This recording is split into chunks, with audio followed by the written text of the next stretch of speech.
Hi, and welcome or welcome back to my channel. My name is Rachel if you're new here. I share my family's budget. We do exclude a couple of items. So we do not share my husband's full income. We share what he contributes to our budget. We also don't usually share our grocery budget simply because my husband typically picks this up. And right now, with the current scenario, I'm only picking up the milk and fresh produce. We have finally managed to remember to include our solar debt that is in here, and we are actively working on desperately paying off our student loan debt. So with that being said, let's break down the numbers. So I am paid every 2 weeks. For the month of May, I get paid 3 times, the 1st, the 15th, and the 29th. So I'm reflecting 3 paychecks worth of income. I don't anticipate this changing because I'm not earning any overtime since I'm only working half time in the office, half time at home. I'm only getting my basic 40 hours in. My husband is currently doing a different thing. He's still an essential worker. He's got a lot more income coming in with the current assignment that he is on. So he's contributing significantly more to our budget, and you'll see that as we go over our expenses. And then this is our miscellaneous, other sources of income, savings income, sinking fund income. And this is also, we refinanced our house. We did our closing on April 24th. We got our closing excess in early May. So this also includes our excess closing monies. So because for me, these first 3 categories are by paycheck, because these are specifically for me. Daycare, I shell out $500 per paycheck, so that's 3 paychecks, $1,500. Gas and groceries, it's $100 per paycheck, so that's $300. Personal, typically I've been doing $80. I've decided to drop it to $60 after the first paycheck of the month. So for the first paycheck it was $80, and the subsequent 2 paychecks it was $60. So I do these on my pay date. That's why they're reflected in May and not when they actually occur. So when my paycheck happens, these 3 things happen. I have historically just done my gas on my debit card because it's easier to swipe, especially if I have my daughter in the car. And then personal, I have historically done in cash. I have paused on cash, and I'm thinking this Friday I will actually resume cash because while it's forced me to pay more attention when I swipe because I've managed to stay under budget the last 2 pay periods. And I've remembered to count my excess change because with cash, any change I receive goes into my daughter's piggy bank, and then it'll go into the bank when the bank opens back up. It usually goes into the bank every 3 to 6 months, depending on how frequently I've been contributing to it. And I do try to drop my change, if not weekly, at least every 2 weeks, so that when I start my new pay period, my wallet is empty. But I think I'm just going to go back to cash because it's more convenient for me at work. Because I do buy my lunch at the cafe that is at work just because it's easier, and I'm struggling as it is to make dinners, and I'm not making enough for leftovers. Or if I am, I'm making enough for the next dinner. Northwest Mutual, this is my life insurance. I'm anticipating it to be the same. I finally dropped the electric on the other property. This is for the garage that has an exterior time light. What's the terminology? It recognizes when it gets darker. So that's the kind of light it is. So I have to pay for the electric to cover that. It's been averaging under $22, like 21 and change for months. And I finally decided to actually reflect in my budget that it's really only 21 and change. The change does vary, so I always round up on that. Verizon. This is typically 188 and change, so I round up to 189 because, again, the change always varies. The mortgage on the other home that we own, $616 as expected. So this mortgage is new, $2,396.32.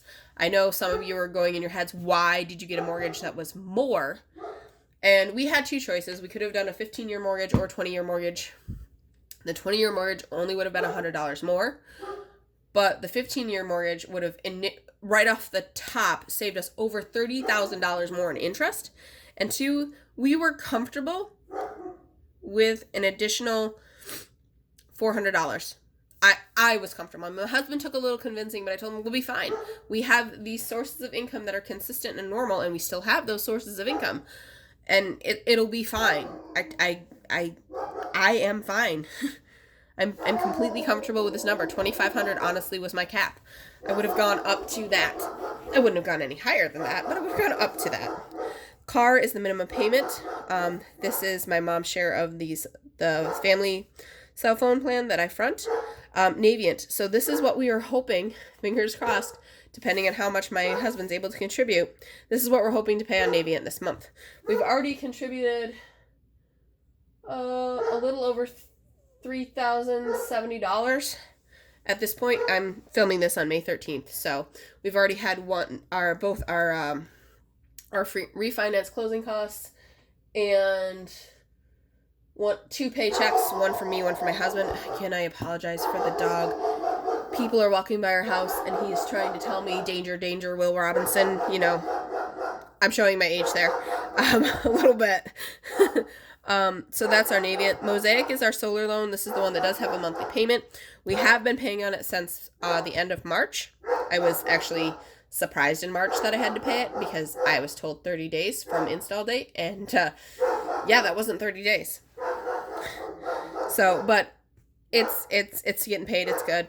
So that's our minimum monthly. When we do our one-time reamortization on this loan, which will be sometime in February or March, this payment should drop significantly because we're hoping to have a decent chunk of change to contribute towards it. The solar loan is only this solar loan is only $5,000. It has 0% interest, 0 payments due. It's just if you don't pay the entire balance by June of 2021, you pay all the interest that's accumulated, and it's accumulating at 26% a month. At 26%. So yeah, we have plans to have this paid off long before it's due, even before we receive the tax credits. I think it's a credit, please don't quote me on that, for the solar system that we had installed. Sinking funds, this is both mine and my husband's contribution. I've never shared both before, and I decided if I'm going to try to be a little more for full disclosure, that's what I was going to do, is show you that together we contribute just shy of $500 to our sinking funds. A good chunk of this is our car insurance and our vehicle costs. Or not vehicle costs, car, motorcycle insurance, and our maintenance. Because my husband currently only contributes to insurance and maintenance. I'm the one that contributes to everything else. But this is the way we laid out our budget initially. Dollar Shave Club not due this month, so this is just a placeholder. RG&E. We are anticipating, again, another drop in our RG&E bill. This is our gas and electric for the home that we live in. And this is a result of the solar system that we have. And we have a full month of solar usage that will offset our electricity. So this normally would be closer to $150. It's going to be around 70 is what we're estimating. Spectrum, again, I don't have this bill yet. I know it's going to be somewhere below $100, I think, but I don't have a true bill. Again, I apologize about the dog. I am so sorry.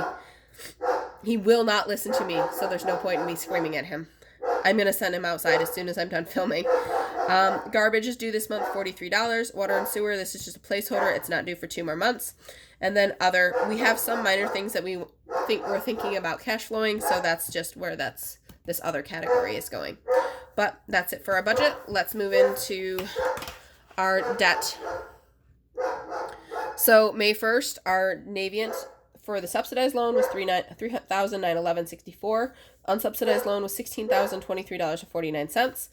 The small solar loan was $5,000 even. The RAV4 was $11,543.13. Mosaic, which is our larger solar loan, $23,429.96. And FSB is the mortgage on the home that we do not live in. That was $33,734.11 for a grand smacking total of $93,642.33. Now, I know a lot of you are probably going, why did you agree to this? We're seeing it in our utility bills almost immediately, the benefits of having our solar system. Our solar system is what's jumped our debt. We were almost under $60,000, and then we jumped up to this. I see the pros, and it's easier to do it now when our roof is brand new, so we have a longer time in the age of our roof so that we don't have to monkey with that. as because honestly, I'm actually a little bit worried about when we have to go replace our roof and we have these solar panels. Like, what's the process there? Because I have a feeling we're going to have to call the solar company out, and the roofers, and then the roofers, and then the solar company again.